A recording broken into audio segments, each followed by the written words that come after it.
Salutare! Am ajuns la al 7-lea clip de sărbătoare, acum când am împlinit 38 de ani.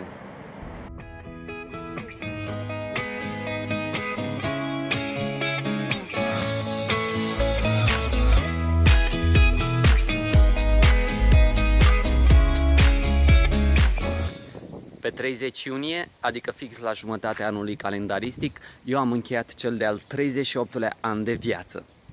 A fost un an în care am pornit hotărât să pun ordine în trecutul meu. Multe relații ce își îndepliniseră misiunea au luat sfârșit. Am demarat procesul de psihoterapie de care sunt fascinat și am studiat cheile genelor. De-a lungul anului mi-am urmat cu încredere calea prin care simt că mi-aduc contribuția în lume, cea de copil mai mare ce se joacă cu cei mici. Mi-am asumat și procesul de dezvoltare a petrecăreților prin care vreau ca părinții să aibă parte de servicii de calitate în sărbătorirea micuților din viața lor. Mi-am adus alături oameni care să mă sprijine în dezvoltare.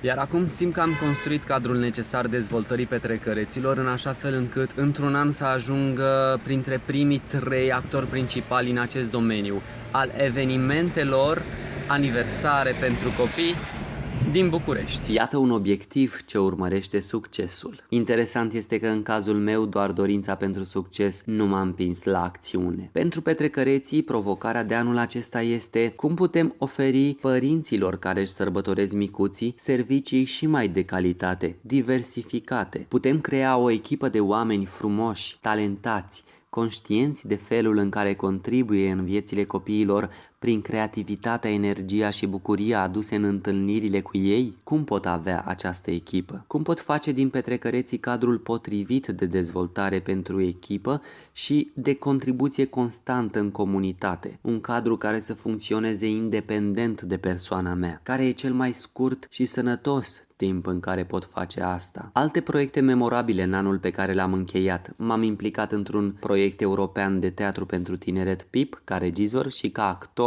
în proiectul filmului The Jester from Transylvania. Anul acesta am început să pedalez și să urmăresc filme seriale, Game of Thrones. Foarte importantă pentru acest an a fost evoluția relației mele cu mama, tata și cu frații mei. Această relație a trecut la un alt nivel, al acceptării totale, reciproce și al iubirii necondiționate conștiente pentru care sunt pe deplin recunoscător. Ei sunt oamenii alături de care am trăit cele mai multe experiențe în acest an.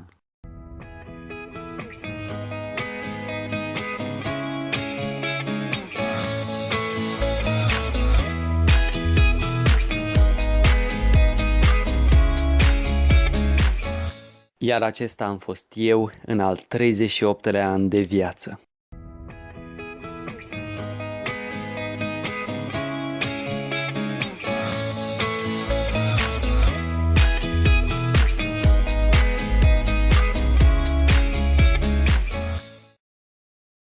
Mulțumesc pentru tot ce am trăit în acest an.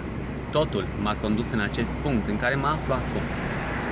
Ce fac în al 39-lea an de viață? Îmi aduc în continuare contribuția mea în lume prin munca, joaca mea cu copiii. Cum pot să-mi aduc contribuția în lume respectându-mi în același timp ființa, neabuzând de ea? Îmi folosesc puterea de creator în dezvoltarea petrecăreților alături de oamenii minunați din echipa mea. Care este acum raportul potrivit pentru mine între Radu, cel care creează, și Radu, cel care este și doar se bucură de viață? Îmi ascult intuițiile, îmi urmez inspirația și accept cu bucurie toate binefacerile Universului. Continui procesul de curățenie cu ființa mea și scot la iveală frici, umbre, ca să le vindec și să le integrez. Încep să-mi scriu cartea. Pentru cine? Pentru ce îmi scriu cartea? Îmi scriu povestea cu onestitate, cu integritate și cu deplină putere personală. Trăiesc conștient, acum, bucuros de faptul că sunt viu. Îmi trăiesc darurile cu inima deschisă. Continui să-mi revoluționez viața!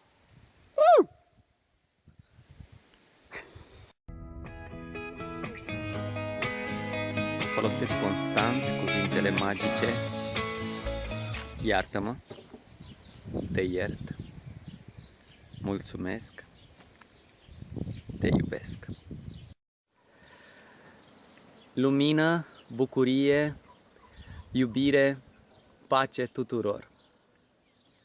Să dea Dumnezeu la toți, și ție și la toată lumea. Să dea Dumnezeu sănătate și pace la toți copilașii și la toată lumea. Că Te iubesc, mămico. și eu vă iubesc pe toți. Te iubesc, tăticule. Vă iubesc.